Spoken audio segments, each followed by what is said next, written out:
Okay, welcome everybody to today's webinar in which we are diving into the manosphere with a masculinities expert, Marcus Maloney. This is the first subscriber-only event that we are doing as part of the evidence, and we're so happy to have Marcus with us to take on this very, very important topic today. As I mentioned at the beginning, if we could all just keep our cameras and our microphones off for the first part of this session, and then there will be a chance to ask your questions at the end. Now, the reason that we're having this conversation today is this is based off a newsletter that we put out a few weeks ago now as part of the evidence, which is our dedicated platform for sharing in-depth findings about gender inequality from the world of social sciences, generously supported by SAGE. And in that edition of the evidence, we spoke to Marcus using adolescence as a prompt. Now, unless you have been under a rock, you will know about adolescence. This is a hit Netflix show that has taken the world by storm, that analyzes the radicalization of a young man online and the violent consequences of that. I just rewatched it this weekend in preparation for this conversation. It is intense, and it has done more to bring focus to and shed light on the issues of online misogyny than any other cultural product that I'm aware of in recent years. So taking that as a basis, we spoke to Marcus. Now I'm going to just introduce him briefly. Marcus Maloney is assistant professor in sociology with the Center for Post-Digital Cultures at Coventry University, and his research focuses on ideological contestations in digital spaces, men and masculinities online, video game narratives, cultures and communities, and post-digital intimacies and socialities. Marcus has published widely in these areas, including articles in cultural sociology, new media and society, and games and culture. His most recent book is Gender, Masculinity, and Video Gaming, analyzing Reddit's r/gaming community. So really no one better to talk with us today about what on earth is going on with masculinity online, what is happening in the manosphere, and no better time to talk about it. On the 8th of June, it was announced that here in France, adolescence would be available to be shown in schools. My understanding is that it's already being shown in schools in the UK, and there's similar proposals in the Netherlands and Belgium. So we're really at the heart of a big cultural moment here. But what is interesting to me about the manosphere is, people like me, I'm a professional feminist, and I know all about Andrew Tate and the kind of the results of online misogyny. But have I ever been in the manosphere? No, I have not. And I'm sure it's the same for many of us on this call. So Marcus has been into the manosphere, so we don't have to, which brings me to my first question to you, Marcus, which is that you have spent a lot of time researching what we know as the manosphere, which are these kind of online subcultures around anti-feminism and masculinity. And I just wanted you to, as a broad opening, kind of explain what it is that you see when you go and spend time in the manosphere online. Okay, yes. Thank you, by the way, for a wonderful introduction. Even I was kind of impressed by myself when you put it that way.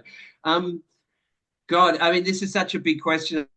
So when you sort of say someone who's spent a lot of time in the manosphere, then God, it's sort of I get sort of scared about the idea of how long I have actually spent in these kinds of anti-feminist and reactionary cultures. Interestingly, in terms of like what do I see there, that's actually a much more difficult question to answer in 2025 than it was when I kind of started sort of looking at these spaces in like sort of 2018, which even is scary in itself because that's like, God, that's, sort of 7 years ago or whatever. But yeah, okay. So what do you see? There's sort of two sort of, earlier research on the manosphere would sort of point to these different kind of subsets or the different kind of subgroupings in the manosphere. So you had like the pickup artists, Then you had like the incels or involuntary celibates, and then a bunch of other kind of groups like men going their own way, and then so on. But I mean, if when I think about the manosphere, and as you say, so the starting point, which is a really important thing, is the thing that unifies all these various sort of groups online is an anti-feminist and a more broadly reactionary sort of position, um, and a sense of kind of aggrievement, that is kind of promoted among sort of boys and young men, that they sort of live in a society that's hostile to them, and it's hostile to them because it's sort of been captured by kind of progressive and sort of feminist sort of interests. Um, and there's sort of two really interesting sort of separate sentiments that are there. So I mean, as you sort of mentioned him yourself, the big famous case of a kind of a misogynistic or manosphere influencer or manfluencer, which is the term that's used a lot, which I sort of hate saying, it's sort of a clunky term, but Andrew Tate is the big example of that. Um, and he's someone who's obviously sort of selling ideas of sort of masculine success in sort of contemporary capitalist society. And so, that's very appealing to a bunch of sort of not all boys and young men, but a kind of alarming number of boys and young men. And that's a very kind of like sort of reactionary, positive sort of self-improvement narrative about how to become more successful with women, how to become more successful with your careers, and so on. All of it, by the way, is kind of a complete sort of illusion, which we can sort of get into later.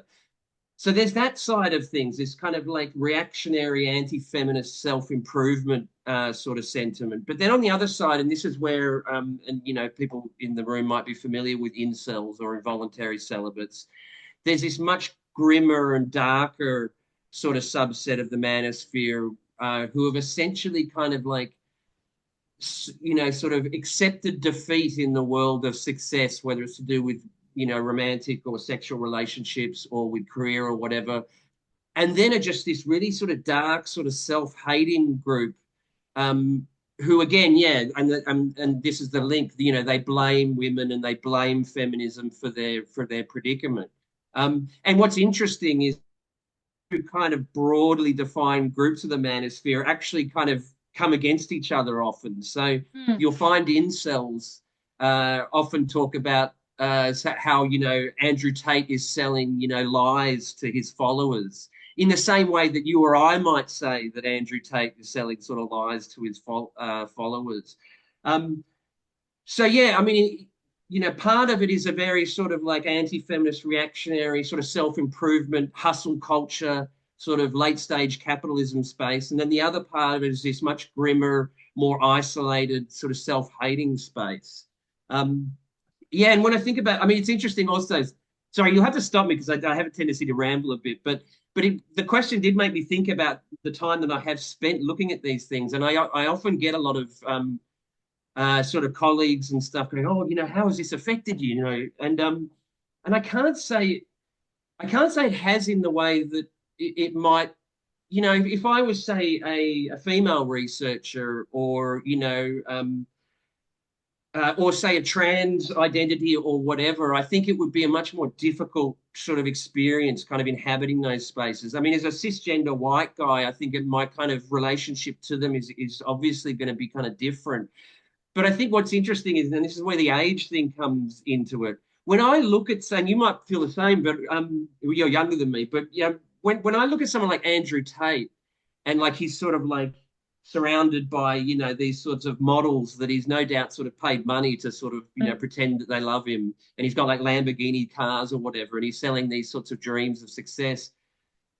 I just think how kind of cringy, it is. And I genuinely are sort of like, I try and think about when I was like 14 years old or when I was like 16 years old, that wasn't like, because I grew up in the 90s. And so that wasn't like the cool thing. Like to be like counterculture for me when I was growing up was like Rage Against the Machine. It was like smoking marijuana. It was a very sort of kind of left-wing coded kind of countercultural positioning. And what's really interesting now is this counterculture is very kind of right-wing coded. And so to be dangerous and to be edgy is to be into, someone like Andrew Tate, which again, when I look at it, I just go, oh, this is sort of like so uncool. But then I have to remember that, like, I'm not a young guy anymore. So, swings and roundabouts, I guess. Yeah, I mean, I I think we can all on this call agree that Andrew Tate is a massive loser. Um, but I think it's interesting that you say you started looking at the manosphere in what 2018. Could you have predicted the centrality that it would have to contemporary culture and life in 2025? You know, we're seeing the Donald Trump administration facilitating the Tate brothers to get on a plane, and after they're facing charges in Romania, and obviously there has been misogynistic violence for a very long time, and but we're seeing more and more that it is kind of being it's coming from this incel world, and that's what adolescence is about. But adolescence is based on a number of misogynistic hate crimes that we've seen in, for example, the UK. So could you have predicted that the manosphere would become so central to our culture? No, no. I mean, I remember, yeah, like the earlier research that I was doing was on video game cultures and communities, which is kind of like seen in some ways as a kind of gateway into these kind of reactionary sort of cultures now. Um, and I guess it goes to that point that I was sort of saying at the start that, looking at the manosphere or sort of answering the question of like what the manosphere is in 2025 is a much more kind of complex and difficult question because, you've seen a kind of mainstreaming of these kinds of reactionary subcultures to the point where you see sort of manosphere-esque or kind of like manosphere adjacent kind of ideologies in a lot more kind of mainstream spaces and social media spaces. So like, when with my collaborators were first looking at the manosphere, we were looking at Reddit and we were looking at 4chan, which is kind of, I think like the New York Times referred to it as like the most toxic space on the internet or something. So it was these very kind of like dark kind of reaches or corners of the internet where these kinds of um, again, sort of right-wing countercultural masculine spaces were emerging. Um, and then of course someone like Andrew Tate, does represent already a sort of a mainstreaming of that in the sense that, he was someone who was kind of platformed on YouTube up until a recent point. I don't know if he's now back there, but anyway, so you saw through figures like him, it becoming, it's sort of starting to kind of colonize more kind of mainstream spaces. But I mean, now in 2025, I'm not sure you can kind of draw a line on around what the manosphere actually is, because Mm. you sort of see kind of, you see these kind of reactionary sentiments, in places that you wouldn't necessarily define as kind of manosphere places. I was talking to another researcher that was looking at wellness online cultures and how wellness online cultures that traditionally, especially these kind of new agey ones, they were used to be quite sort of left wing sort of spaces, but wellness culture has become an increasingly kind of reactionary one, and you find a lot of wellness influencers are actually kind of like Trump fans, which is strange. But I mean, and I guess in that sense, when we're talking about the manosphere, it's just one gendered expression of a much kind of broader sort of reactionary shift across culture in well, globally as well. But if we want to talk about sort of Western developed nations. Mm.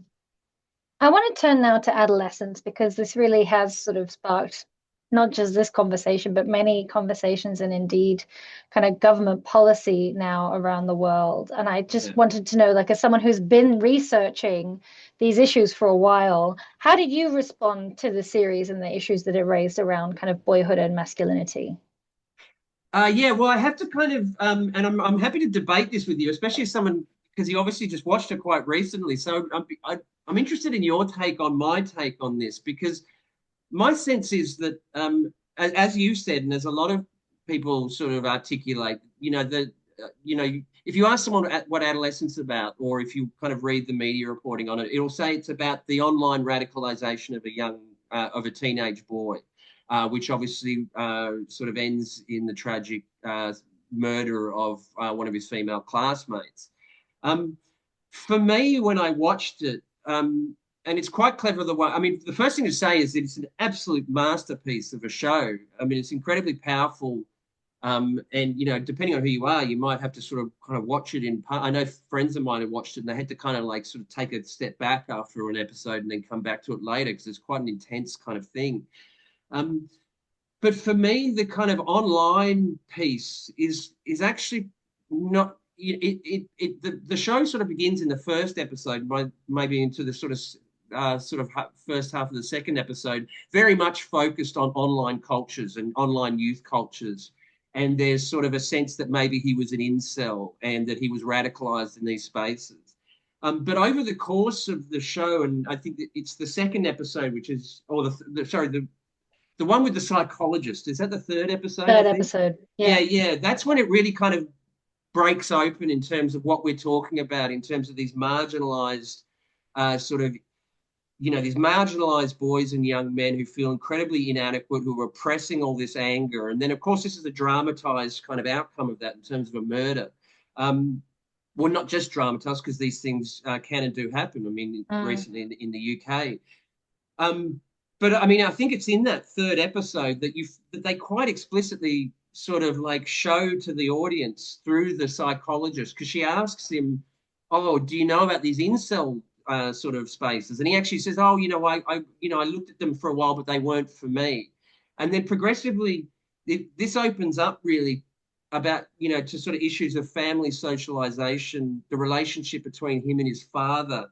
And his father is a very sort of like sort of aggrieved, repressed guy. I mean, it's kind of captured in, there's a reference to him sort of, you know, breaking down some garden shed that they made. I mean, he's basically a working class white guy that, whose life didn't turn out the way that he hoped. And, like all kind of parents do, they project their anxieties and their sense of inadequacy onto their kids. Ideally, we don't do that, but the reality is that all human adults kind of to some extent do that. And I think by the end of the show, the final sequence of the show is focused on the father, and the father sort of like apologizing to the son, who's not there, obviously. And I think he sort of like hugs the teddy bear, or he sort of falls in grief into the sort of the boy's bed. So it seems to me very clear that, and as I think you would agree, if we're looking at sort of misogyny in society, I think we're kind of, it's a much deeper and obviously more systemic issue than just to look at, what young people are doing online. So it's a really long answer to your question, but I thought the show was excellent, but I still am quite sort of flummoxed by the fact that the take-home message of this has been around that the internet is causing young people to become toxic and do these horrible things, when the show was really about, making much wider points about society. I mean, one other just quick example I give is that, there's an incredibly well-constructed sequence in the school, and I think it's episode 2, and it takes you through, your typical British state school, or whatever they call them in Britain. I've forgotten, not a state school. Comprehensives. Comprehensive, yeah. So, by the way, everyone, me and Megan, neither of us knew that we were both from Australia, which is kind of crazy. But anyway, and what you see there is really interesting. I mean, you see teaching staff who are just struggling to kind of, keep the student body together. I mean, they do, the kids do have their, sort of mobile phones or whatever. So there is a sense that, like kind of youth culture is mediated through these technologies. But what you basically see is your typical underfunded, stressed to its limits, typical comprehensive British schools. So you have, issues of kind of family socialization, issues of an education system that is failing young people. All of these sorts of elements are actually kind of conveyed really powerfully in the show.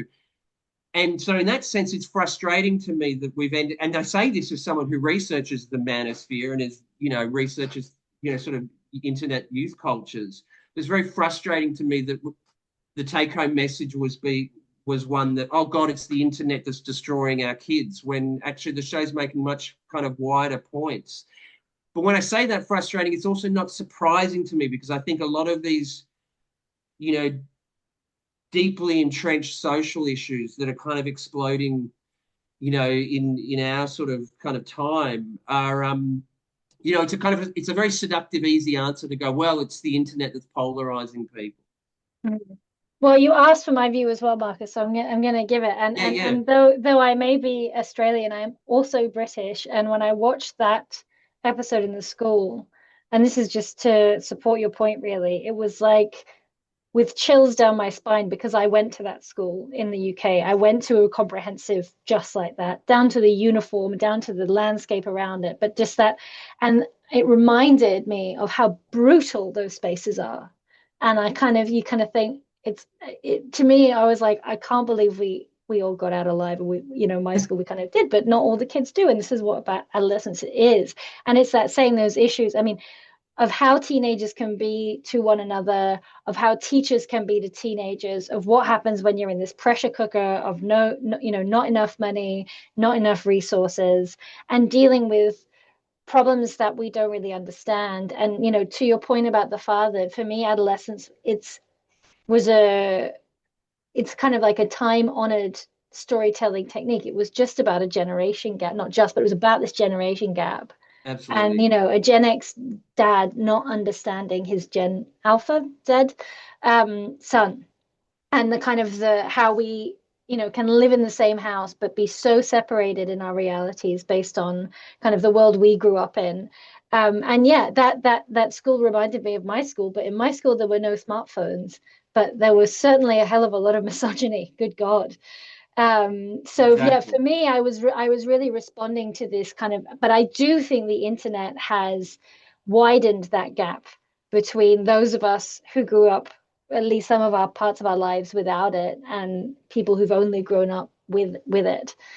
But I agree that it's very, very complex. I suppose the reason that I think the online misogyny thing that's stood out is because that's what's new, and that's what's new for viewers of our generations.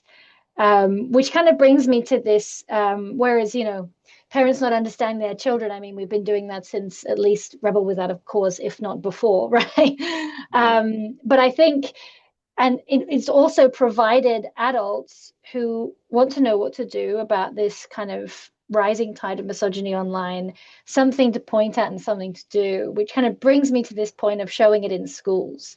And I was wondering, it's happening already in the UK. I think it's going to happen any moment here in France. What do you think of using this TV show, which we both agree is masterful, as an educational tool in schools?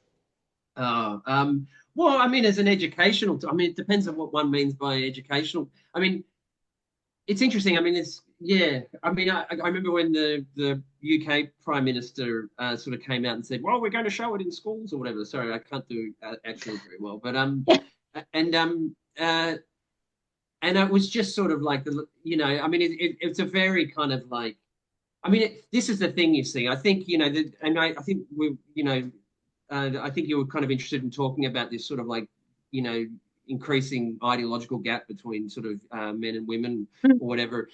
It all, I mean, I mean, I don't know what that look. I mean, I'm not a school teacher. I'm not sort of someone who's involved in policy.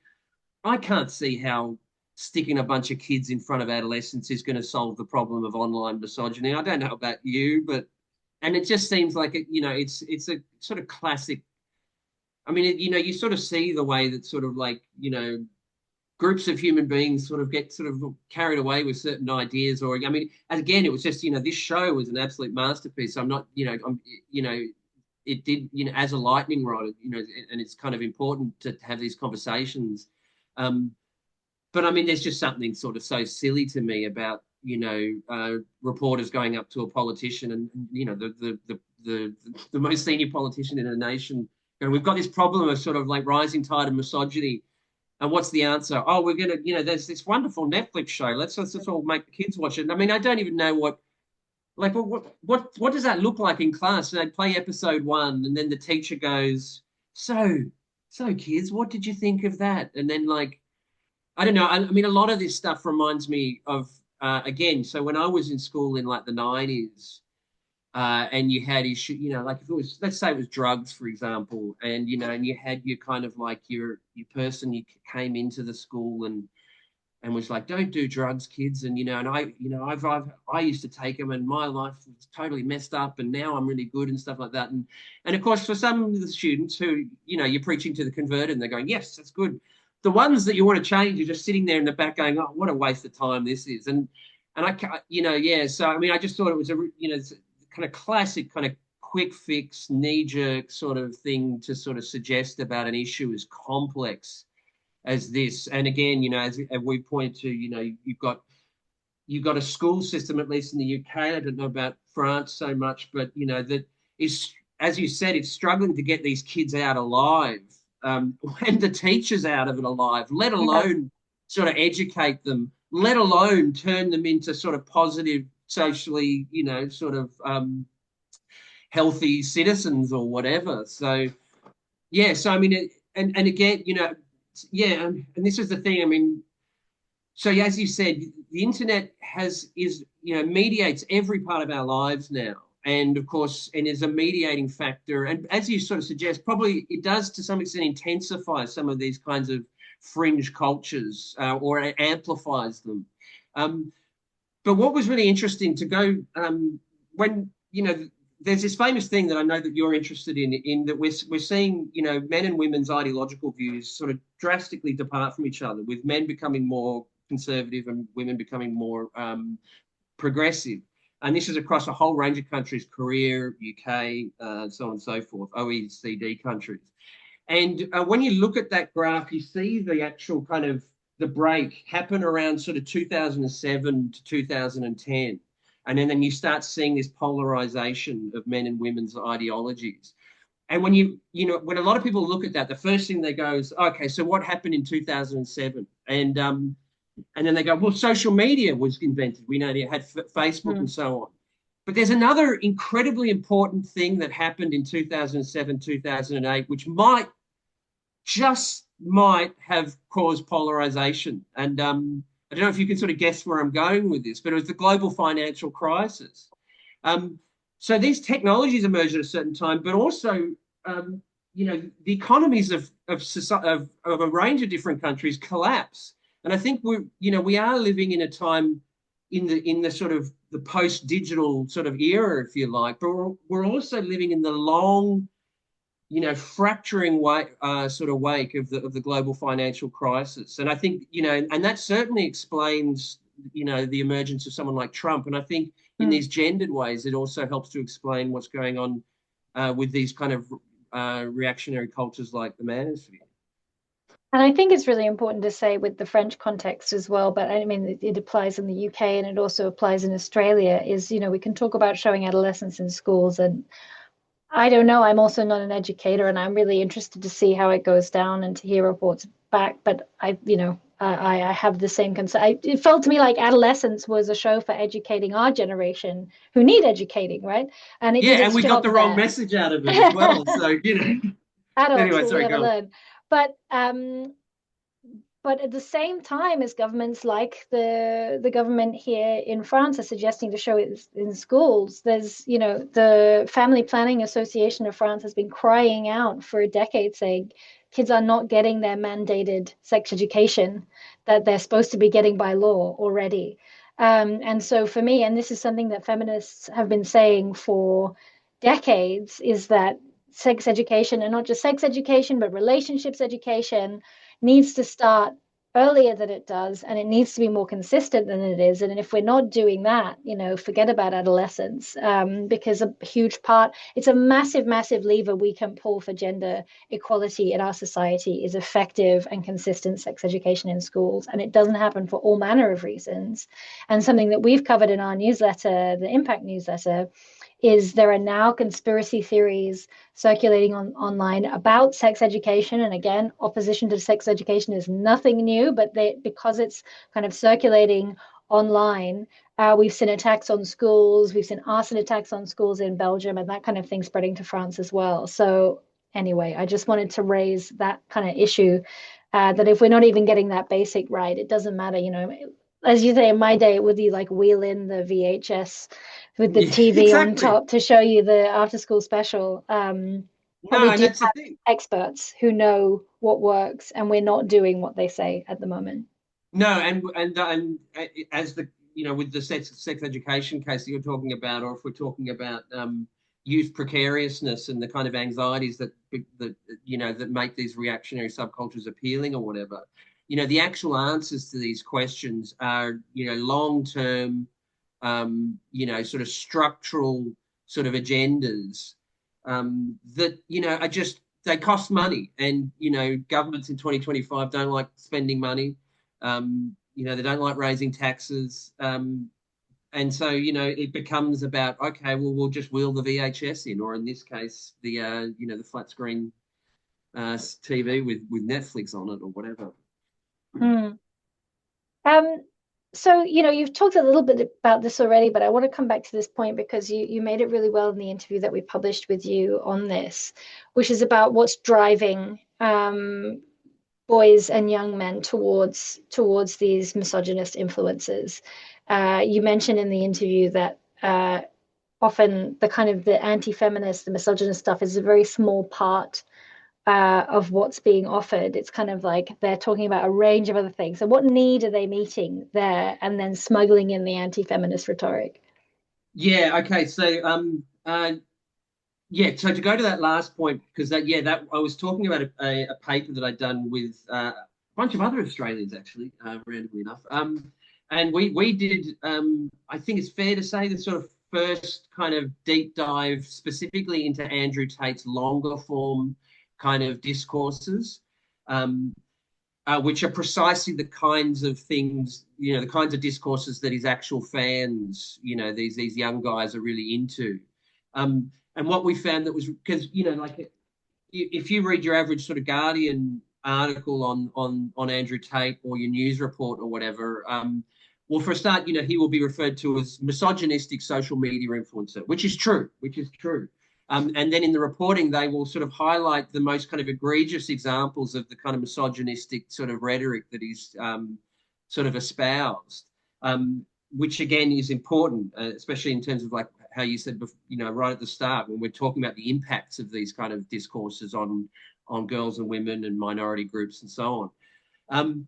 But what we found was, as you said, was that kind of rhetoric, that more extremist rhetoric, was much more kind of sparingly and subtly kind of woven into what was essentially a kind of, a self-improvement hustle culture kind of social media influencer kind of sort of agenda, not dissimilar to a lot of other, sort of social media like fitness gurus or like finance influences, and across the gender spectrum. So it's, sort of female and male sort of influences. And so, well, I mean, it was sort of a mix of things. So, you had basically just like, here's what you need to do to become successful. And but it was a sort of quite a traditionalist or kind of, what you could refer to as a kind of banal sexist position that, sort of 20 years ago, your average sort of Joe or Jane on the street would have probably had. And to be fair, if you go out to sort of East Midlands pub, on a Saturday night in 2025, you'll find any number of people who go, well, a man is a man and a woman is a woman and men are from Mars and women are from Venus and all that sort of stuff. That kind of what you could call biological essentialist kind of narratives. And so he was, his position within that. But yeah, the actual sort of overt misogynistic stuff was kind of subtly and sparingly woven in, which actually makes it, it becomes a much more effective way of kind of like sucking these kinds of young guys into those ideologies by essentially kind of like just peppering that stuff in. So you basically, you come for the self-improvement, and by the end of it, you're getting the more extreme misogyny stuff, and not enough people sort of, I think have kind of, I think more people need to realize that that's kind of the business model here. Mm. It's not like all these young guys are going in and going, oh yeah, I really, I really want to be a misogynist. They're coming and going, I want a Lamborghini and I want, a hot woman to, love me or whatever. And then sort of gradually, and it's like any kind of indoctrination process. It's like with cults or whatever. It's gradually over time, this gets peppered in here, this gets peppered in there, and it all becomes kind of a piece. What was the actual first part of the question though? It was like, That was the question, was what was, what was driving people oh yes, to it, no, and no, that's right. how were they getting But their needs met? no, no, but I think again, so that's their business model, but there's a kind of supply and demand sort of issue to this, which is um, the first and most simple thing that needs to be kind of like recognized is that reactionary ideologies, or dare I say it, fascist ideologies, they flourish in times of insecurity, precarity, when society seems like it's kind of like fragmenting. And this obviously goes the classic example, and I don't want to go too far with this analogy, but the end of the Weimar Republic and the rise Mm. of the Nazis. And you see this, the popularity and the appeal of Trump is in the wake of a kind of fracturing neoliberal system that doesn't really sort of serve people. So you get these kinds of grand reactionary narratives about "I will save you," demonizing, sort of migrants, and so on, as a way of distracting people with these kinds of, sort of false solutions. Um, and as someone who again sort of did a lot of deep dives into kind of forums where a lot of these kind of young guys were kind of getting indoctrinated, so 4chan being the big space, and this was totally sort of like confirmed there, that basically you had a lot of these young men who were basically going into these spaces looking for answers to a lot of problems in their lives to do with a lack of kind of career prospects, increasing isolation, and inability not just to kind of form sort of romantic relationships with women, or but also kind of a lot of friendless young guys. So you got to the transition from youth into adulthood in contemporary times, it has never been more kind of anxious and precarious. Mm. And then, sorry to get into kind of gender theory, but that particular kind of youth experience, and I think adolescence shows this quite well, that youth experience intersect for boys and young men, that intersects in a certain kind of way with these kind of expectations and ideals of masculinity. So precariousness, or the fear of failure with careers is experienced in a particular way if you're someone who's been raised, with sort of trying to aspire to a set of traditional masculine ideals that are just in reality increasingly unattainable, and also in many cases were sort of unhealthy in terms of. And so also young guys, and this is crazy in 2025, young guys are still very, very reluctant to share, their vulnerabilities with family members, with friends, let alone with kind of mental health professionals. And so they go into these spaces as a way of, sort of building a sense of community. And again, like any cult, they kind of get sucked into these kinds of ideologies. Well, let's talk now about the role of social media in this, because you talk about the business model of the manfluencers, which is very, they're bringing them in with the self-improvement and then selling them misogyny. But also we have massive, largely unaccountable social media platforms that are built on an algorithm that serves us more and more extreme content the more time we spend on it. And I actually just got in a window into this recently. I just went on Instagram for the first time, basically, which shows how behind the times I am. And, I'm doing some renovations in my apartment at the moment. So I looked at something about renovations, and then it kept showing me more renovations, which is how the algorithm works. But then it started showing me people like cleaning their apartments. And I'm not interested in cleaning, but I was still popping up and I was going through it. And then, boom, trad wives. Now, I was like, I don't think you know who I am and what newsletter I edit, because this is not it. But it really laid bare to me how easily that pipeline just opens up in terms of the algorithm. So, what role for the social media companies in all of this? And, what do we, there's talk about regulating them, there's talk about banning it for children, there's all sorts of solutions being proposed, but sort of what role do you see social media companies and their algorithms playing in this situation that we have online? Yeah. Well, I think the regulation of this kind of content is important, primarily in the way that you mentioned at the beginning, in terms of regulating to make sure that, to regulate against the impacts of this kind of these discourses and rhetoric. Again, if we're talking about gender, misogyny, and the manosphere, to kind of regulate the internet so that a girl or a woman can go online and, and not have to deal with this kind of stuff. And in the same way, sort of digital sexual harassment and so on. Mm. Um, uh, then the question is, but if we, if we want to sort of kind of combat the manosphere itself, we're then talking about, what is appealing about the manosphere. And then we're looking at a set of kind of socioeconomic and cultural realities of kind of, again, kind of anxiety and precarity, that in a sense, is,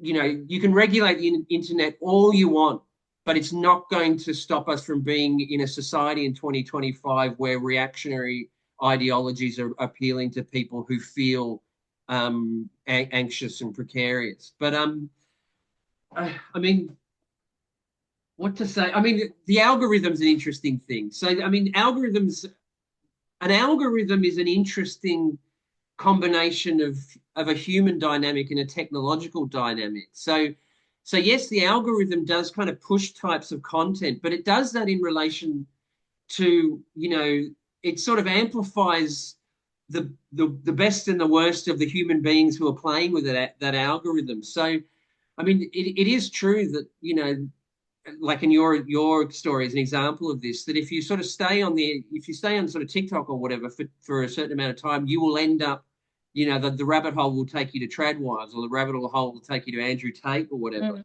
But I think we need to remember that process isn't just, the algorithm didn't just decide one day to be conservative or reactionary or fascist.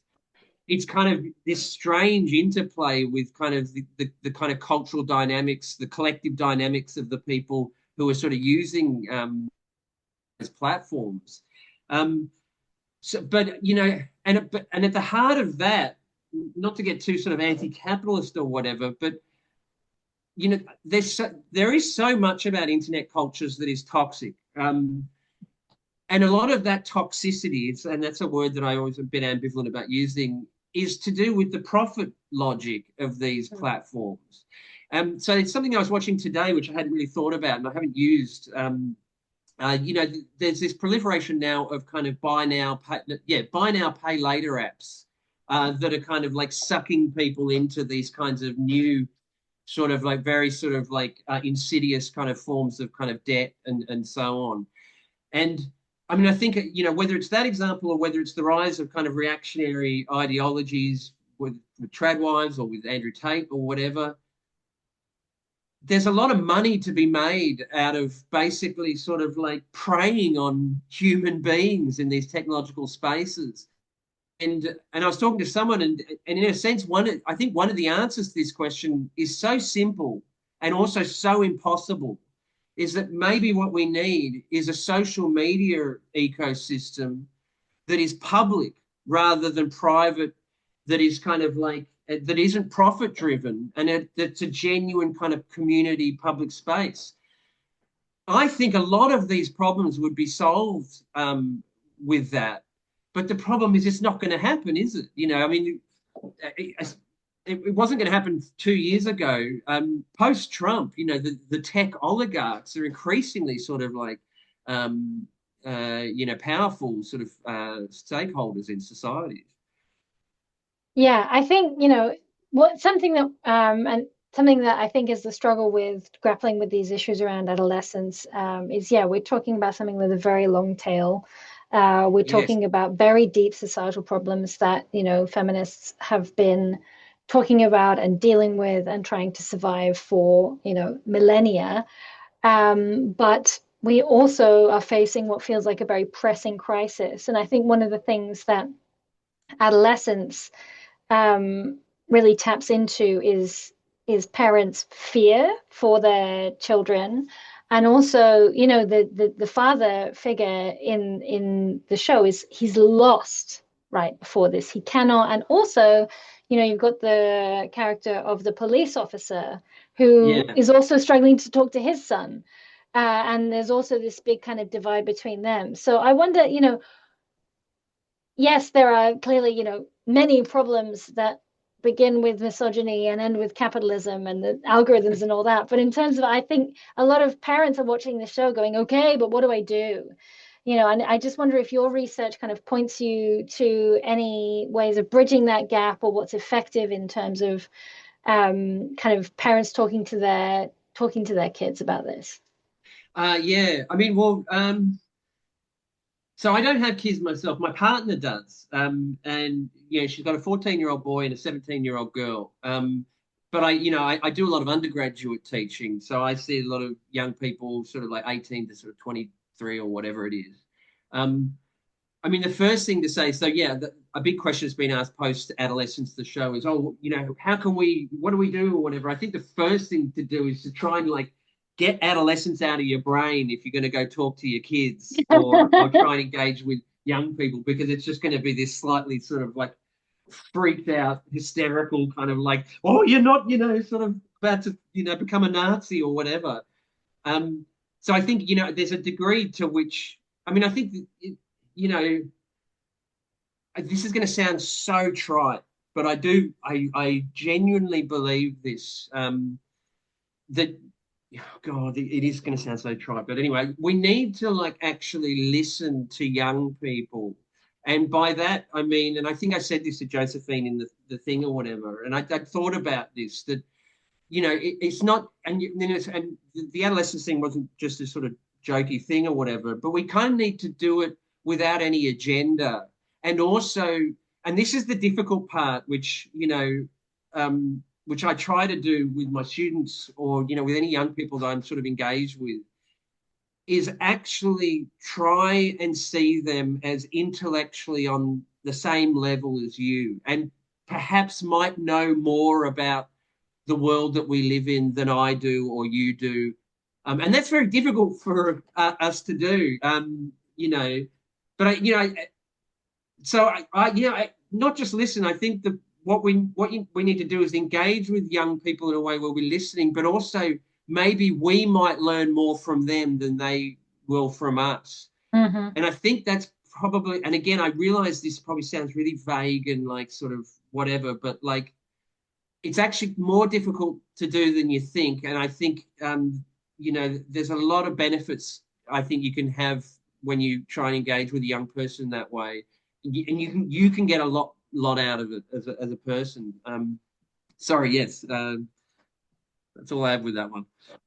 No, I think it's important, and I think, we're having this conversation above and about and around young people.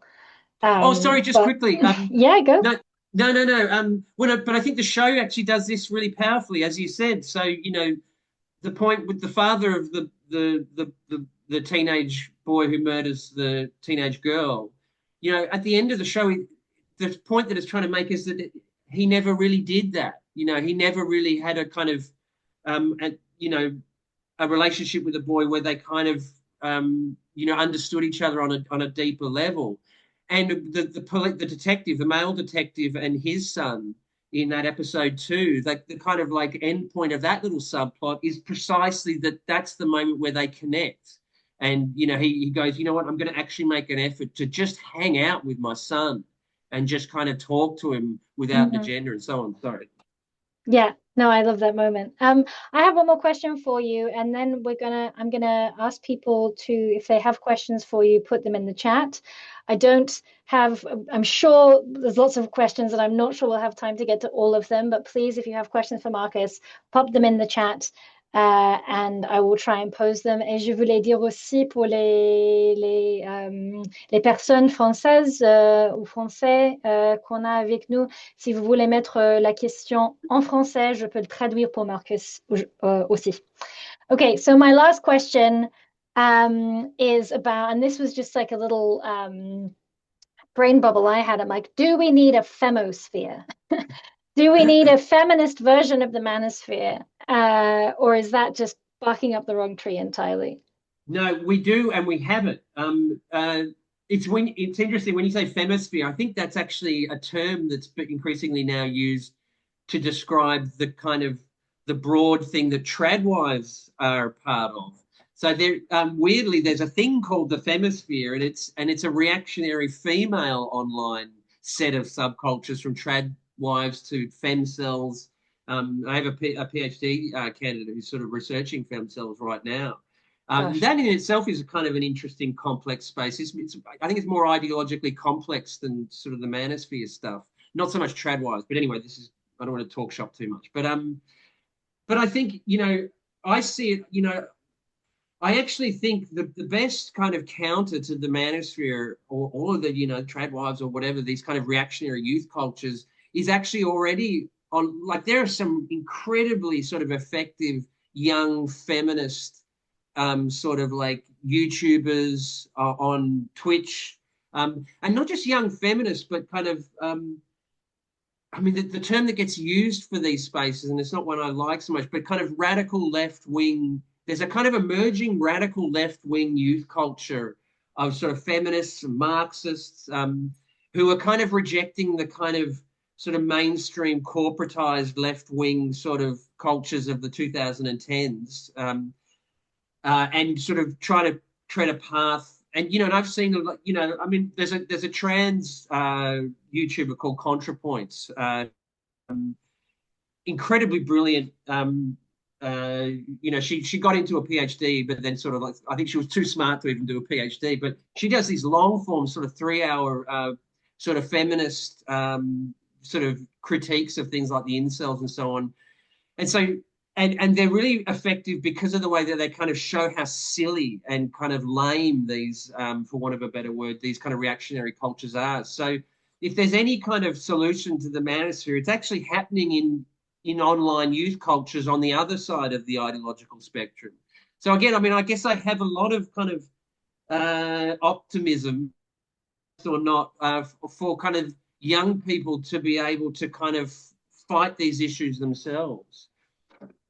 Well, that gives me hope. Not so much the femosphere. I didn't know that that was the name for the I'm pretty sure it's tradwiveosphere. called That's the sad. The Manosphere. feministosphere, Yeah, yeah, which, no, there is. yeah. It's a thing. It's not. I mean, the on YouTube it's called BreadTube, and it's a lot of kind of more radical left and mostly, sort of explicitly kind of feminist kind of influencers, I guess, but content creators, I guess, would be the word.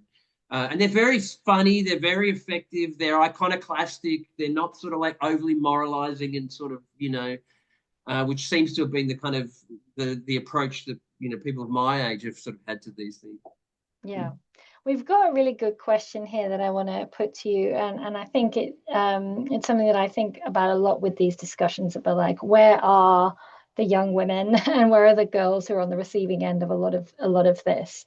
And so this is a question from Sarah. She says, I understand that within the stressful times that young men struggle with being vulnerable and feeling inadequate with anxiety and precarity. These are important factors, but young women also experience this and do not kill young men in response.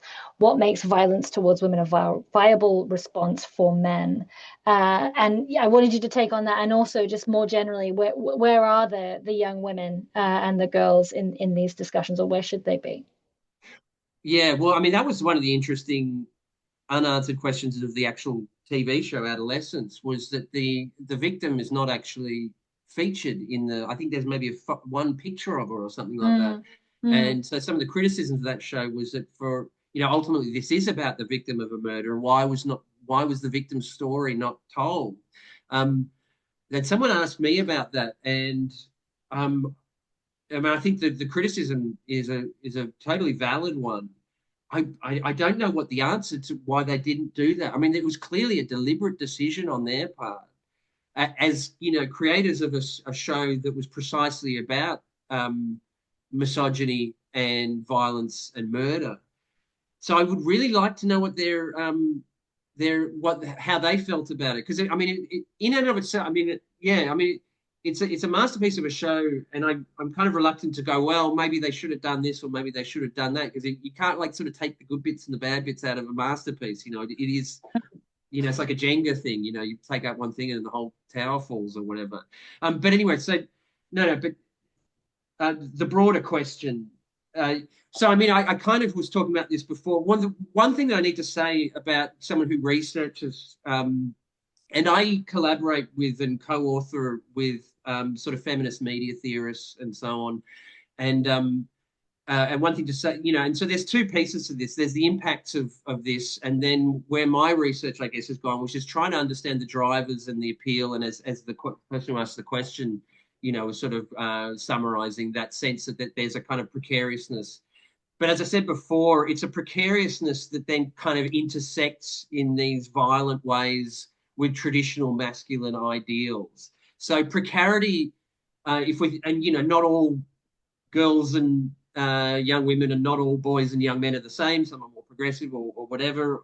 But precarity, if we're talking in terms of gendered patterns, precarity is experienced quite differently for boys and young men than it is for girls and young women. So, for example, uh, girls and young women are much more likely to kind of internalize those issues and to kind of damage, to engage in forms of self-harm rather than, say, boys and young men who will externalize. And again, the show gives you sort of a frightening example of that. So a boy or a young man is more likely to lash out, partly because they can't even sort of like. I mean, I've sat in some of these kind of group sessions with some of these sort of guys dealing with stuff, and they struggle to even be able to say, sort of, to articulate. We struggle to sort of even sort of articulate our issues. So I think the precarity is experienced by youth, and again, I'm just talking in terms of patterns. I'm not making sort of claims about individual boys and men or individual girls and women, but I think that precarity and that anxiety is dealt with very differently because of the different way that boys and girls are sort of socialized, if that makes sense. I think that's really interesting, and it's things I think about a lot because in order to make progress on gender inequality, we need to address male behavior, we need to address male perpetration of violence, and we also just need men along with us in this cause. We can't do it alone. But how do you do that without over-centering the experiences of men and kind of making sure? Anyway, this has been my challenge for the past 15 years as a feminist journalist, and I'm still working on it. I'm really sorry, everyone, but this is time to wrap up. I just want to have say a huge thank you to Marcus, not just for joining us today, but for being part of our coverage, for participating in our last newsletter, and also for just kind of like opening the fray with us for this webinar series. It's been great to have you. I have so many thoughts that I'm going to go away and formulate. We've had a lot of questions that we can't get to. I'm so sorry, everybody, but please know that I will be reading them all and bringing them on board and thinking about them for our And you can future. share them with me as well if you want. I'd be Yes. keen to look at it. I've been so sort of haven't been able to look at the chat, but I'm sorry if I rambled and we didn't get to as many questions as we might have otherwise. Yeah, no, I think it was a wonderful discussion, and I found it very, very enriching. I will make sure the questions get shared with you. Thank you for that generous offer, Marcus. And please enjoy the rest of your days. Please feel free to send any feedback to impact@lesglorieuses.fr. My details are also on the website. Thank you all so much, everybody, and we'll see you next time.